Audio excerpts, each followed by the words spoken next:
Yang pertama adalah pengorganisasian pesan bisnis.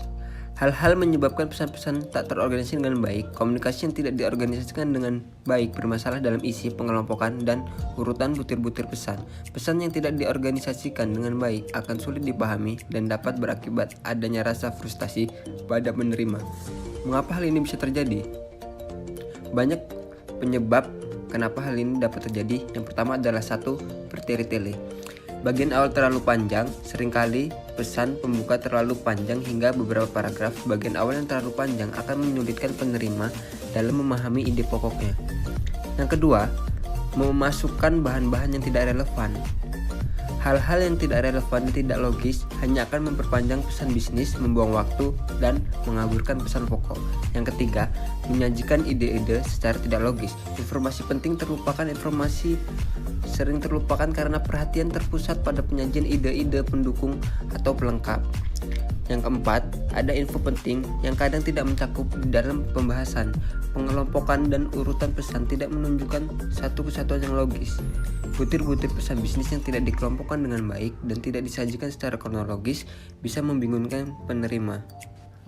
Pentingnya pengorganisasian yang baik. Dengan mengatur ide-ide secara logis, berurutan, dan tidak bertele-tele, ide yang disampaikan akan dapat memuaskan kebutuhan informasi, motivasi maupun praktis bagi para audiens. Mengorganisasi pesan-pesan secara baik adalah suatu tantangan bagi komunikator. Untuk dapat mengorganisasi pesan dengan baik, ada 4 hal yang perlu diperhatikan, yaitu 1. Subjek dan tujuan haruslah jelas. 2. Semua informasi harus berhubungan dengan subjek dan tujuan. 3. Ide-ide dikelompokkan dan disajikan dengan cara yang logis. 4. Semua informasi yang penting harus sudah mencakup. Suatu pengorganisasian pesan-pesan melalui outline. Pada dasarnya, untuk mencapai pengorganisasian yang baik, diperlukan 2 proses tahapan, yaitu Anda mendefinisikan dan menggolongkan ide-ide, kemudian Anda menetapkan urutan ide-ide dengan perencanaan organisasional terpilih secara hati-hati. 1. Susunan suatu outline secara garis besar dapat digolongkan ke dalam 3 golongan. Yang pertama, mulailah dengan ide-ide pokok. Ide pokok akan membantu kita dalam menetapkan tujuan dan strategi umum dari suatu pesan. Kemudian 2, menyatakan poin-poin penting. Setelah menetapkan ide pokok pesan yang disampaikan, maka tahap kedua adalah menyusun poin-poin pendukung yang penting sebagai pendukung ide-ide pokok tersebut. Ketiga, ilustrasi dengan bukti-bukti. Tahap ketiga dalam menyusun outline adalah memberikan ilustrasi dengan mengemukakan bukti-bukti yang berhasil dikumpulkan. Semakin banyak bukti-bukti yang dapat disajikan, maka outline yang Anda buat akan menjadi lebih baik. Setelah Anda mendefinisikan dan menggolongkan ide-ide Anda siap untuk memasukkan bagaimana urutan-urutannya. Untuk dapat menentukan urutannya, ada 2 pendekatan penting, yaitu 1. Pendekatan langsung. Pendekatan langsung sering disebut juga dengan istilah pendekatan deduktif, di mana ide pokok muncul yang paling awal, kemudian diikuti bukti-bukti pendukungnya. Gunakan pendekatan ini bila reaksi audiens cenderung positif atau menyenangkan. Yang kedua, pendekatan tak langsung. Pendekatan tak langsung sering juga disebut dengan istilah pendekatan induktif, di mana bukti-bukti muncul terlebih dahulu, kemudian diikuti dengan ide pokoknya. Gunakan pendekatan ini bila reaksi audiens cenderung negatif atau tidak menyenangkan. Secara umum, pendekatan langsung itu baik jika para audiens mempunyai hasrat, tertarik, senang, atau netral terhadap pesan yang akan disampaikan. Jika mereka menolak pesan-pesan yang Anda sampaikan, tidak senang, tidak tertarik, atau acuh tak acuh, Anda lebih baik menggunakan pendekatan langsung, dan sebaiknya jika audiens negatif, gunakan pendekatan tidak langsung.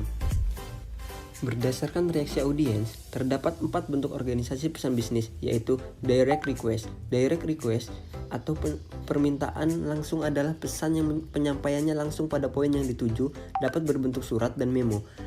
B. Pesan rutin, good news, atau goodwill.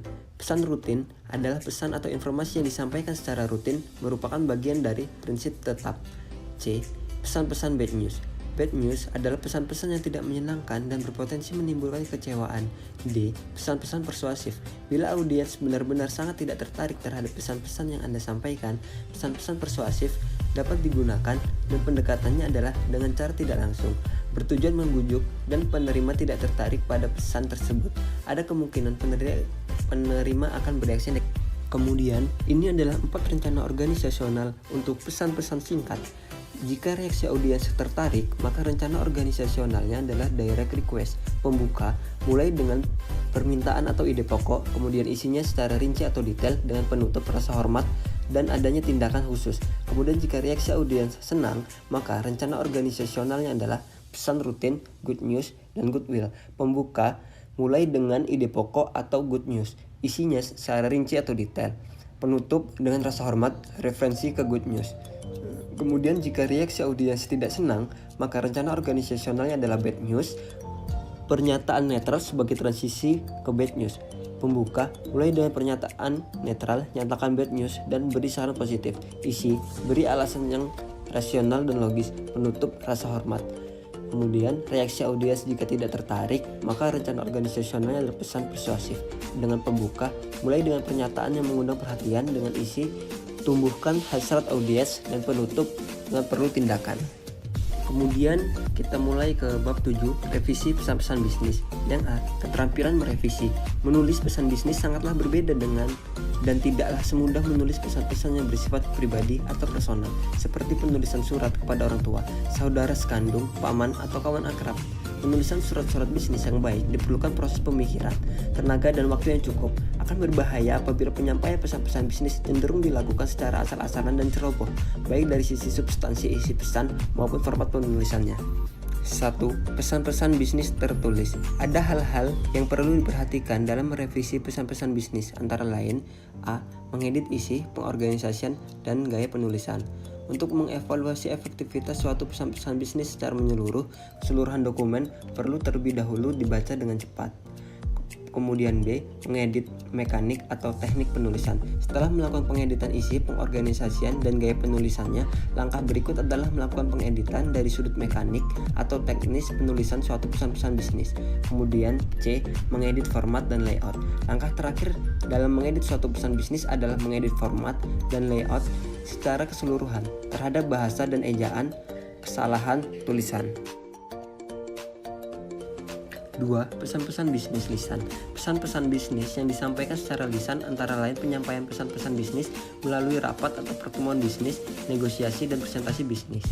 Meskipun pesan-pesan bisnis tersebut disampaikan secara lisan, namun perlu diperhatikan juga kerangka dasar outline tentang substansi pesan-pesan bisnis yang akan disampaikan. Oleh karena itu, harus dilakukan pengorganisasiannya yang A. Substansi pesan. Langkah pertama adalah melakukan pengeditan pesan-pesan bisnis adalah mengedit substansi pesan yang akan disampaikan pada audiens. Kemudian B. Pengorganisasian pesan. Pengorganisasian pesan-pesan bisnis yang akan disampaikan secara lisan mencakup 3 poin penting, yaitu pembuka, penyampaian substansi pesan, kemudian penutup. Kemudian C. Gaya bahasa. Gaya bahasa yang digunakan dalam penyajian pesan-pesan bisnis secara lisan lebih menarik dan dinamis daripada yang berbentuk tertulis. Revisi pesan-pesan bisnis. B. Pemilihan kata yang tepat. Pemilihan kata adalah penggunaan kata-kata tertentu untuk mencurahkan ide atau pikiran ke dalam sebuah kalimat. Beberapa hal yang perlu diperhatikan agar komunikasi tercapai. 1. Pilihlah kata yang sudah familiar atau dikenal. 2. Pilihlah kata yang singkat. 3. Hindari kata-kata yang bermakna ganda. Revisi pesan-pesan bisnis. Yang C. Membuat kalimat yang efektif. Kalimat merupakan sarana untuk menyampaikan pesan kepada orang lain. Kalimat dapat dibuat untuk memanggil, memarahi, menasihati, menyuruh, dan memperingatkan seseorang. Juga untuk mengumumkan pendapat dan mengumumkan sesuatu. Apa yang disebut kalimat efektif? Kalimat efektif merupakan bentuk kalimat yang sadar dan sengaja disusun untuk mencapai daya informasi yang tepat dan baik.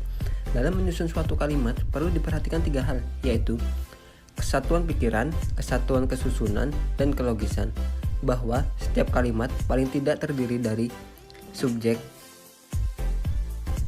3 jenis kalimat. Secara umum terdapat 3 jenis kalimat, yaitu yang pertama ada kalimat sederhana atau kalimat tunggal, atau simple sentence, yang mana suatu kalimat sederhana hanya memiliki sebuah subjek dan sebuah predikat, namun tidak menutup kemungkinan suatu kalimat dilengkapi dengan objek baik langsung maupun tak langsung. Yang kedua ada kalimat majemuk atau compound sentence, yang mana kalimat majemuk berisi dua atau lebih klausa independen dan tidak mempunyai klausa dependen. Klausa independen merupakan klausa yang dapat berdiri sendiri atau mempunyai pengertian yang utuh, sedangkan klausa dependen adalah klausa yang tidak dapat berdiri sendiri, sehingga tidak memiliki pengertian yang utuh. Suatu kalimat majemuk dihubungkan dengan kata penghubung seperti dan, tetapi, atau. Yang ketiga ada kalimat kompleks atau complex sentence, yang mana kalimat kompleks berisi sebuah klausa independen dan satu atau lebih klausa dependen anak kalimat. Cara mengembangkan paragraf. Secara umum ada dua pendekatan yang dapat digunakan untuk mengembangkan suatu paragraf, yaitu pendekatan induktif dan deduktif. Pendekatan induktif sendiri mengemukakan berbagai alasan terlebih dahulu, kemudian baru dibuat kesimpulan. Sedangkan pendekatan deduktif dimulai dari kesimpulan, kemudian baru diikuti dengan alasan-alasannya. Pendekatan yang dipilih tergantung pada subjek, maksud audiens, dan maksud dari suatu pesan tersebut. Yang pertama ada ilustrasi. Ilustrasi tersebut untuk mengembangkan suatu paragraf dapat digunakan suatu ilustrasi atau contoh yang dapat memberikan gambaran terhadap ide atau gagasan umum. Yang kedua perbandingan. Dengan membandingkan suatu paragraf dengan cara membandingkan persamaan maupun perbedaan terhadap suatu pemikiran dengan pemikiran yang lain. Yang ketiga pembahasan sebab akibat. Ketika mengembangkan suatu paragraf dapat memfokuskan perhatian pada alasan-alasan mengenai suatu hal tersebut. Yang keempat ada klasifikasi. Paragraf dapat dikembangkan dengan cara melakukan klasifikasi atau pengelompokan ide-ide umum ke dalam ide-ide yang lebih khusus. Hal tersebut kenapa harus dipilih atau dilakukan?